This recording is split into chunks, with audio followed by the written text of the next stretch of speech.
Alors, tu voulais aussi t'arrêter sur les propos d'un CRS qui s'est confié à France Inter et ça t'a semblé assez évocateur pour ton... Oui. Pas à France Inter d'ailleurs. Hein. C'est un article sur le site de France Inter. C'est pas passé à la radio, hein, ce reportage. En tout cas, on n'a pas vu. Mais non, je crois que c'est pas passé à la radio. Il y a des articles maintenant sur le site de France Inter et dont la teneur est toujours assez différente de ce qui passe à la radio. C'est intéressant de le constater. C'est nettement moins orienté. C'est pas de la propagande grossière pour la réforme ou la régression entreprise par le gouvernement, comme on en entend tous les matins sur France Inter avec Dominique Seux, avec Léa Salamé, avec Thomas Legrand et les autres. C'est un article, en l'occurrence, d'Ariane Grissel, donc, que chacun peut aller lire sur le site de France Inter, à propos des CRS, très nombreux, autour de 800, qui se sont mis, non pas en grève, parce que c'est absolument interdit par leur statut, hier, mais qui se sont tous mis soit en arrêt maladie, soit en arrêt pour aller consulter des médecins, en fait, à la demande d'un certain nombre d'organisations syndicales des CRS, pour défendre leur régime spécial de retraite. Puisque ce régime spécial tient compte des difficultés du métier, comme c'est la vocation d'un régime spécial, contrairement à ce que dit le gouvernement. Il ne s'agit pas de créer une inégalité, au contraire, un régime spécial, ça recrée de l'égalité et de l'universalité à partir des conditions inégales de départ, à partir des inégalités de départ. Et ça limite justement les inégalités, ça évite à un certain nombre de gens qui sont de petites gens, au sens où ils ont de petits salaires pendant leur carrière, de tomber carrément dans la gêne ou la misère après la retraite. Alors, en l'occurrence, ce régime spécial des CRS, il leur permet tous les 5 ans, de comptabiliser une année de plus dans l'ensemble donc, de leur capital retraite. C'est-à-dire qu'au bout de 25 années de carrière, on considère qu'ils en ont fait 30. Voilà, parce qu'il y a un certain nombre d'éléments dans leurs conditions de travail qui sont particulièrement pénibles. Et le gouvernement, donc au départ, voulait aussi, parce qu'on va venir sur le fin mot de l'histoire, avec Béranger, qui a des nouvelles à ce sujet encore plus fraîches, concernant donc, ce mouvement social parmi les CRS. Ce qui est passionnant avec l'article d'Ariane Grissel qu'on peut lire sur le site de France Inter, c'est qu'un CRS anonyme d'une compagnie qui est basée en région parisienne, c'est un CRS qui est un gradé, intervient et se trouve cité et il s'explique. Et il dit, notre statut est certes avantageux, mais on a signé pour ça. Quand on est entré dans la carrière avec tous les désagréments et problèmes familiaux que ça allait impliquer, on le savait. Et si on a accepté la difficulté du métier, si on a signé, c'est parce qu'on savait qu'il y avait ce statut qui allait nous garantir une retraite un petit peu plus précoce. Et alors je cite ce CRS qui dit « J'approche des 25 ans de carrière. Il est hors de question qu'on me dise maintenant, écoutez, monsieur, les règles ont changé, il va falloir travailler 5 ans de plus parce que votre bonification de l'année tous les 5 ans disparaît. » Et puis, et alors c'est là que ça devient absolument passionnant, le gars s'écrit, et il est cité, « Est-ce tout le bénéfice que nous retirons du fait d'avoir sauvé la place des élites qui nous commandent ?» Point d'interrogation. On nous matraque au niveau des retraites. C'est du meilleur goût quand on sait de quelle violence sont responsables les CRS. Et il continue en disant, est-ce notre récompense d'avoir sauvé le gouvernement de M. Macron? Et alors là, c'est absolument magnifique parce que les choses sont dites clairement. Il ajoute encore, ça ne va pas se faire comme ça, donc nous avons sauvé le gouvernement de Macron, nous n'accepterons pas une telle ingratitude. Et il poursuit en disant, les CRS ne vont pas se laisser faire. Autrement dit, si on analyse bien ce que le gars dit, très clairement, c'est d'une part, il reconnaît que le gouvernement, en fait, ne tient que par la répression policière. Donc, qu'au fond, il est illégitime. Un gouvernement, il paraît qu'on est en démocratie. Il est censé être l'émanation de la volonté populaire. On sait bien que Macron s'est lancé dans une révolution en profondeur de la société alors qu'il a à peine 20% des voix et encore, ce n'est pas complètement un vote d'adhésion à son programme. D'autre part, ce que nous révèlent ces déclarations donc, de ce CRS, bien sûr anonyme, c'est que clairement la police est devenue un instrument politique. C'est-à-dire que les CRS ont conscience, et ils s'en vantent même, que c'est grâce à eux que les gouvernements tiennent et que sans eux, en particulier le gouvernement Macron, alors il cite aussi les mouvements depuis 2016, depuis la loi de travail, ce gradé, et il dit « Ces gouvernements n'auraient pas tenu sans nous. C'est grâce à la police qu'ils ont tenu. » Donc voilà, c'est clair, la police et les compagnies républicaines de sécurité notamment ne sont pas des instruments de service public pour protéger les citoyens, ce sont des instruments d'imposition d'une politique à une population qui n'en veut pas. Et puis troisième enseignement de cet article absolument passionnant, c'est que la réforme est effectivement une régression. Le CRS qui tape sur les manifestants qui ne veulent pas de cette réforme sait très bien, et il le sait tellement bien, qu'il n'en veut pas pour lui, de cette magnifique réforme dont le gouvernement nous explique qu'elle est absolument indispensable et qu'elle sera un bénéfice commun. Voilà, alors, il y a tout, Tout est là. Et on a même du nouveau à propos de ce régime spécial de retraite, puisque Ariane Grissel indique dans son article que ce mouvement a eu lieu alors que Castaner avait écrit, il y a quelques jours, à tous les policiers au CRS pour essayer de les rassurer, parce qu'il sentait bien quand même que les gars n'allaient pas laisser l'affaire à l'envers tout de suite. Ils comptent évidemment sur le fait que les gars ne voient pas plus loin que le bout de leur nez et qu'ils vont d'abord accepter, disons, ils vont obtenir, en tout cas, on va leur obtenir des dérogations, un certain temps, le temps d'empêcher les autres d'échapper au nouveau système. Et puis évidemment, une fois que tout le monde sera à la même enseigne, on dira mais pourquoi ces policiers sont privilégiés, c'est un scandale, ça sera leur tour. Mais ça, les gars ne se rendent pas compte. En tout cas, la lettre de Castaner n'avait pas suffi pour empêcher ce mouvement. Donc plus de 800 CRS quand même qui se sont mis de facto, non pas en grève, mais en arrêt maladie. Et puis aujourd'hui, il y avait une réunion au ministère, justement, entre les représentants syndicaux des CRS sur cette affaire de régime spécial. Et alors, en lisant l'article d'Ariane Grissel, je n'avais pas l'issue de cette réunion, mais je crois que Béranger, tu es au courant, on en parlait tout à l'heure. Ouais, on en parlait avant le début de l'émission. Exactement. Donc oui, il y a eu une réunion avec M. Castaner, M. Nunez et M. Delevoye.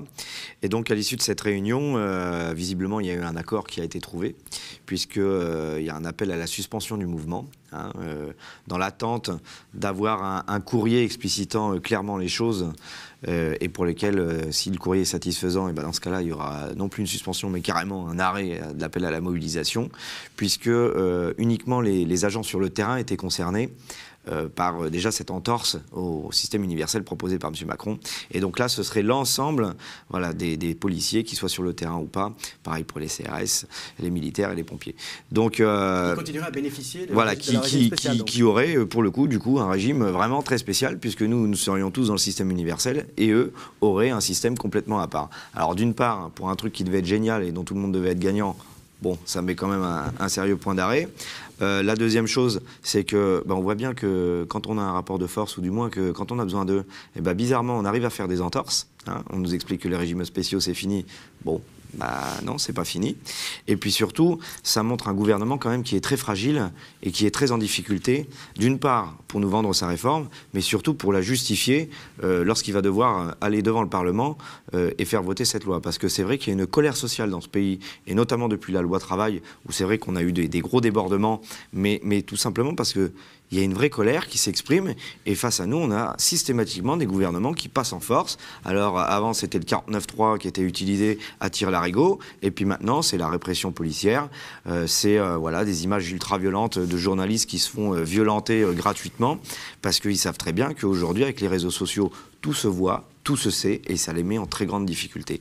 Et il est clair que, notamment sur le mouvement des Gilets jaunes, il n'y a pas de... Les policiers, les CRS et tout ce qu'on veut, s'ils n'étaient pas là, s'ils n'avaient pas tenu, je pense que ce gouvernement ne serait plus là aujourd'hui.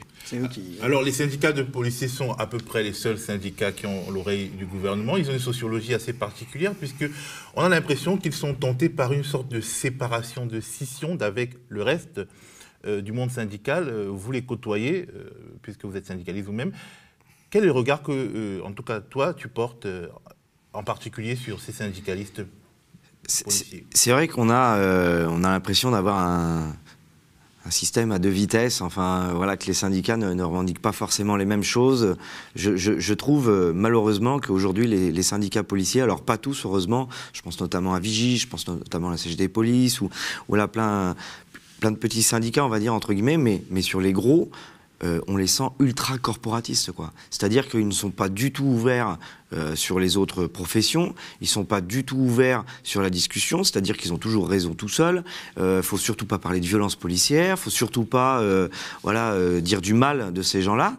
Mais c'est pas le rôle d'un syndicat. Le rôle d'un syndicat, justement, c'est d'être ouvert, c'est de pouvoir discuter de tout, et que oui, s'il y a quelqu'un qui a dérapé, qu'il soit syndiqué, non syndiqué, en tout cas, il est représentant des forces de l'ordre, il doit s'en expliquer, il doit en assumer les conséquences. On ne peut pas... moi, quand j'entendais des syndicats de police qui justifiaient le mec qui avait été grillé en train de jeter un pavé sur des manifestants le 1er mai, mais c'est pas possible. Comment on peut justifier ça? Ah oui, mais on ne sait pas, peut-être qu'il a eu peur. Moi, quand j'ai peur, je lance pas un pavé au milieu de la foule. Qu'est-ce que c'est que ces bêtises, quoi?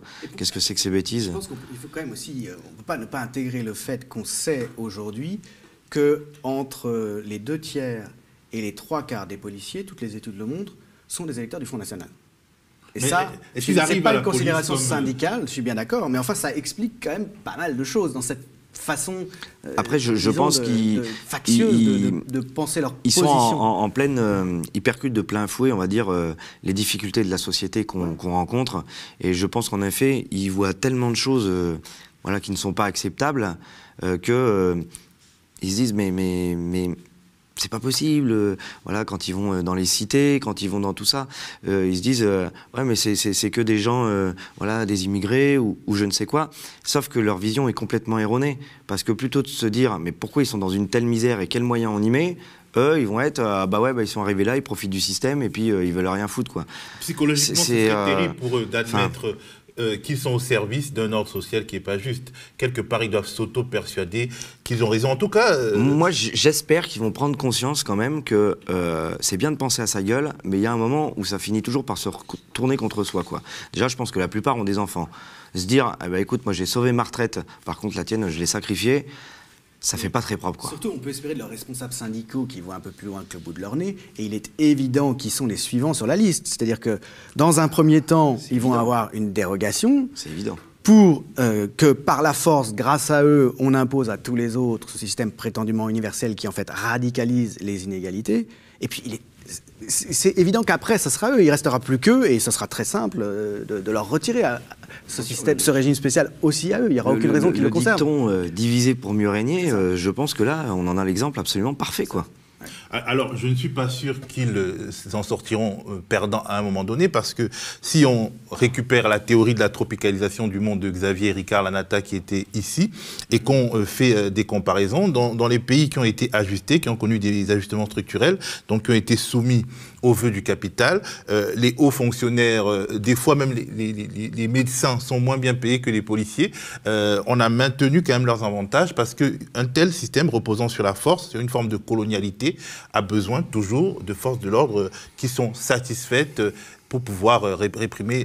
Ça fait des économies, de toute façon. Si c'est une seule petite catégorie de fonctionnaires que vous payez bien, ça fait quand même des économies. En plus, ce sont eux qui protègent les biens du capital.